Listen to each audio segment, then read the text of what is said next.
সচিবালয়ে কথা বলছেন আইন উপদেষ্টা ডক্টর আসিফ নজরুল। সরাসরি যাচ্ছি তার বক্তব্যে।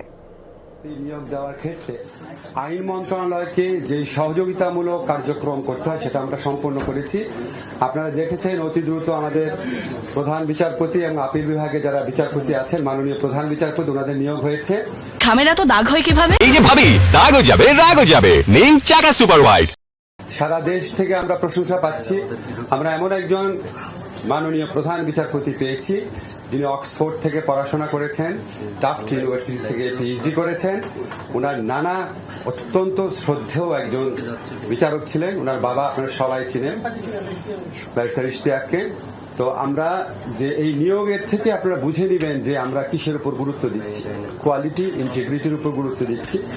যারা আপিল বিভাগে মাননীয় বিচারপতি আছেন আপনারা সবাই ওনাদের সম্পর্কে অবহিত আছেন। এটা আমরা খুব আনন্দের সাথে বলছি, কারণ আপনারা আগে যারা প্রধান বিচারপতি আছে ওনাদের সিভি আছে, আর আমাদের এখন যে প্রধান বিচারপতি আছে এটা কম্পেয়ার করলে বুঝতে পারবেন আমরা কিসের উপর জোর দিচ্ছি।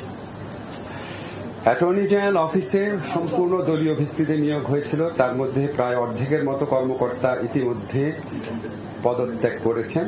সেখানে আমরা বেশ কিছু নতুন আইন কর্মকর্তা নিয়োগ দিয়েছি।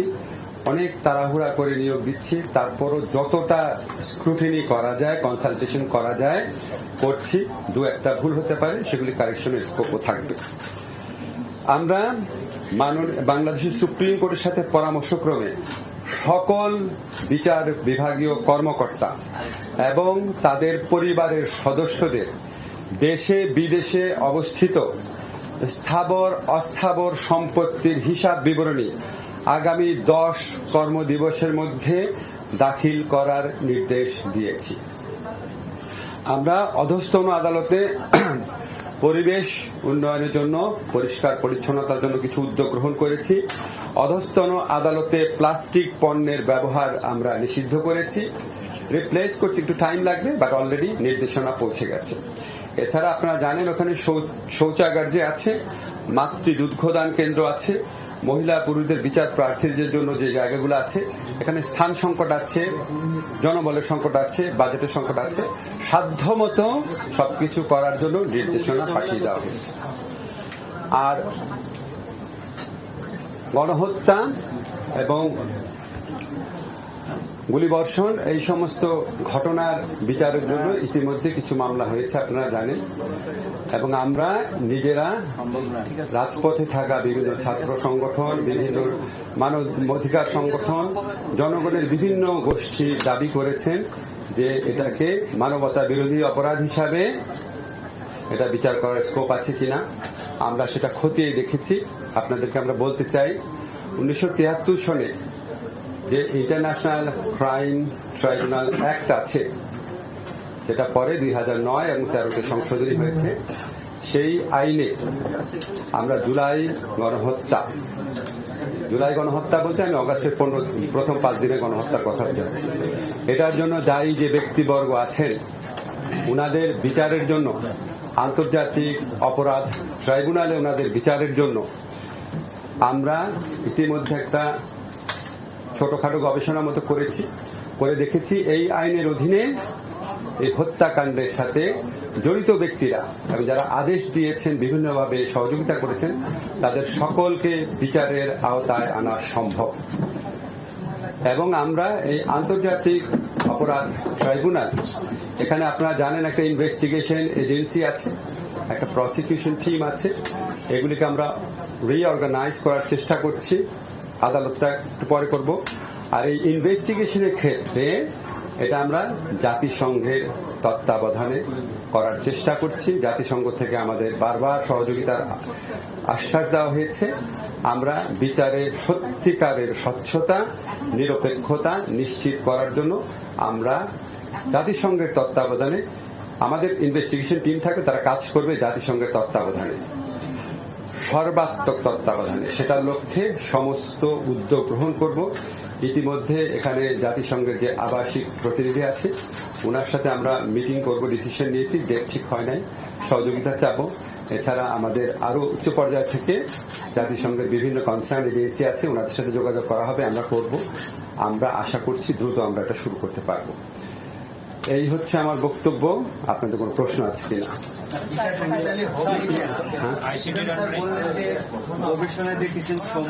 জি, আমরা সিদ্ধান্ত নিয়েছি বিচার করব।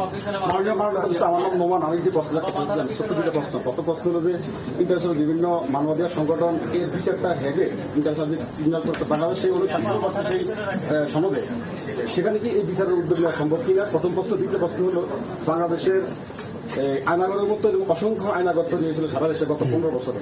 সেই আয়নাগরের দ্বারা ক্ষতিগ্রস্ত পরিবার এবং ক্ষতিগ্রস্ত ব্যক্তিদের আপনার কি ধরনের প্রতিকারের ব্যবস্থা করবেন? আচ্ছা, প্রথম প্রশ্ন হচ্ছে আমরা রোম স্ট্যাটিউট, যেটা বলে আন্তর্জাতিক ইন্টারন্যাশনাল ক্রিমিনাল কোড স্ট্যাবলিশ হয়েছে, আমরা রোম স্ট্যাটিউটের রেটিফাইং কান্ট্রি, অর্থাৎ সদস্য রাষ্ট্র।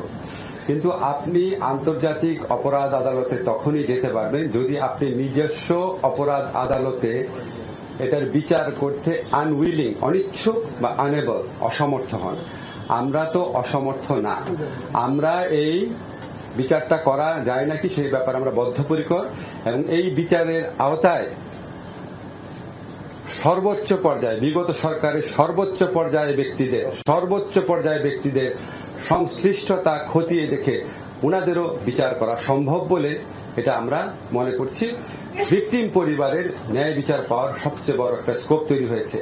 আপনারা জানেন আমাদের পুলিশ প্রশাসনকে কিভাবে ব্যবহার করা হয়েছে, আমাদের মন্ত্রীরা পুলিশ প্রশাসনকে কিভাবে ব্যবহার করেছে, আমাদের মন্ত্রী এবং রাজনৈতিক দলের নেতারা ছাত্র সংগঠন, ছাত্রলীগের মতো ঐতিহ্যবাহী একটা সংগঠন, বাংলাদেশের স্বাধীনতা সংগ্রামী অন্যতম ভূমিকা রাখা সংগঠন, সেই সংগঠনকে কি ধরনের সন্ত্রাসী কাজে ব্যবহার করেছে।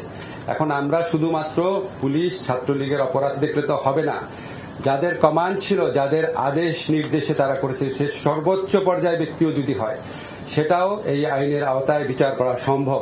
যেই জন্য আমরা মনে করছি অপেক্ষাকৃত দ্রুততর সময়ে এই ঘটনার জন্য, এই হত্যাকাণ্ডের জন্য দায়ী, বারবার আমি বলছি, ক্ষমতার সর্বোচ্চ কেন্দ্র থাকা ব্যক্তিদেরও বিচার সম্ভব দেখে আমরা মনে করছি এই আইনের অধীনে ন্যায় বিচার, মানুষের বুকের ক্ষত, মানুষের আহাজারি।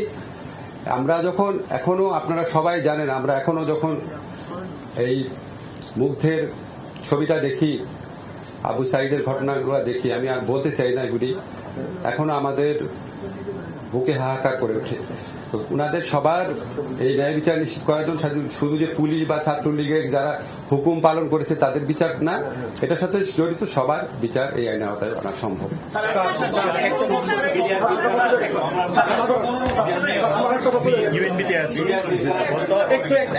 এটা নিয়ে শুধু প্রশ্ন করেন।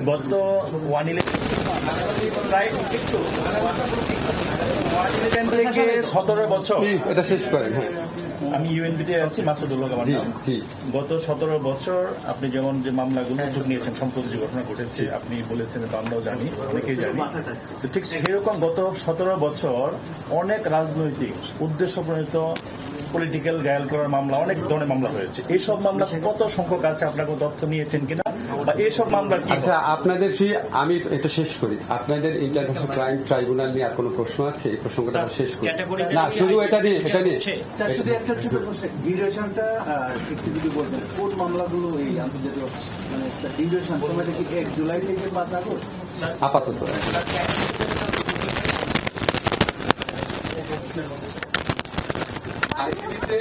বিচারের উদ্যোগ না হলে এই আইসিটি যে আন্তর্জাতিক অপরাধ ট্রাইব্যুনাল আছে, এই বিচারের আওতায় আমাদের সাবেক সরকারের প্রধান সহ অন্য যারা জড়িত থাকার অভিযোগ রয়েছে, যাদের আদেশ নির্দেশ থাকার অভিযোগ রয়েছে, আমরা পত্রপত্রিকায় দেখেছি, কিছু মন্ত্রীর নাম দেখেছি, সর্বোচ্চ পর্যায়ে আমরা এখানে কোনো ছাড় দিব না। যদি এখানে আমাদের বিদায়ী সরকারের প্রধানমন্ত্রী সহ অন্যদেরও যদি কমান্ড রেসপন্সিবিলিটি থাকে, আমরা সেটা পর্যন্ত খতিয়ে দেব। স্যার, সেক্ষেত্রে ফিরিয়ে আনার ব্যাপারে কোনো উদ্যোগ নেবেন কিনা স্যার? আপনি বলছেন যে আমরা তো প্রথম করব। আমি তো আপনাদের ধরেন এত কিছু উত্তর দিতে পারবো না এখনই।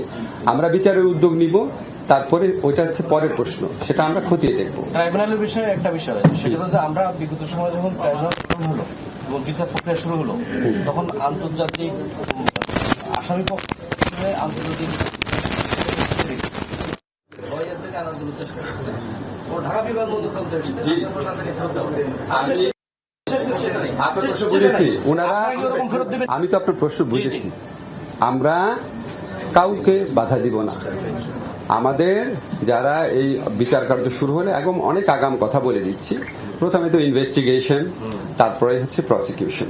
বিচার কার্য শুরু হলে আসামি যারা থাকবেন তারা পৃথিবীর যে কোনো প্রান্ত থেকে, মানে বাংলাদেশে আসার মতো মানে আন্তর্জাতিক সম্পর্ক কোনো কোনো দেশের নাই, যে আপনারা জানেন।